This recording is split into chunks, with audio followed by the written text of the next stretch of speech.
Have you ever stopped to wonder how we manage to use incredibly complex things, like our smartphones or even the entire internet, without our brains just completely melting down? Well, the secret isn't about knowing everything. It's actually about knowing exactly what you can afford to ignore. This powerful idea is called abstraction, and it's the key to managing complexity, not just in code, but pretty much everywhere in modern life. Okay, so here's how we're going to break this down. First, we'll start with a simple driving analogy. Then we'll get into something called the black box principle. After that, we'll hit the core idea of what versus how, see it in action with a tale of two stacks, and finally, we'll see why all of this is our best weapon for taming complexity. All right, to really wrap our heads around this, let's just forget about computers for a minute and think about something way more familiar: driving a car. Seriously, think about this for a second. When you hop in your car to go somewhere, do you need to be a certified mechanic? Do you have to understand exactly how fuel and air ignite to push pistons and turn a crankshaft? Of course not. And you know what? That's entirely by design. This separation is absolutely crucial. All you need to know is the interface, the what. You push the gas pedal, the car goes faster. Simple. The how, that amazingly complex dance of explosions and machinery under the hood, is completely hidden from you. That pedal is a perfect, simple abstraction. And that brings us right back to the world of software. Programmers deal with this exact same challenge every single day. We want to build powerful apps using all these complex components, but if we had to understand every little detail of every single component all the time, well, nothing would ever get done. The solution, you guessed it, is data abstraction. So this whole idea of hiding the messy details, it has a formal name, and it is absolutely central to all of modern programming. It's called the black box principle. Let's really think about what this quote is saying. A subroutine, or a function in your code, is the perfect example of a black box. When you call a function to, say, sort a list of names, you don't need to know the complex algorithm it's using inside. You just need to know that you give it a messy list and you get back a sorted one. You trust the black box to do its job. And this is where we get the formal idea of data abstraction. The best way to think about it is like a contract. The contract says, okay, here's a piece of information, and here is a very strict list of things you are allowed to do with it. How that information is actually stored or managed behind the scenes, totally hidden. It's not part of the deal you, as the user, need to worry about. This leads us straight to the absolute heart of abstraction, this strict, clean separation between the what and the how. And once you really get this distinction, you're going to start seeing it everywhere.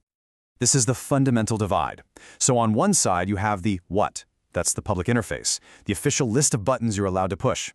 On the other side, completely hidden away, is the how, the private, messy, internal logic that actually makes those buttons work. As someone using this thing, you live entirely on the what side of that wall. And we can formalize this contract into something called an abstract data type, or ADT. The rules are actually super simple. The internal data is kept totally private.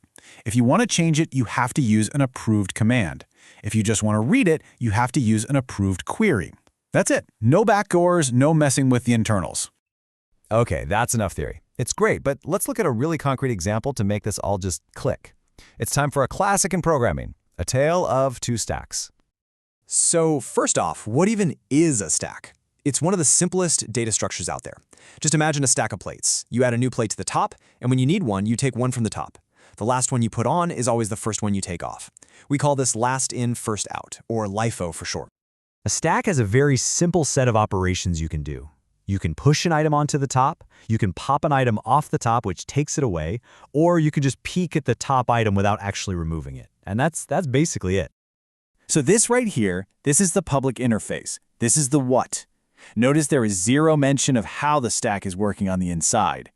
Any programmer, anywhere in the world, just needs to know these three methods: push, pop, and top.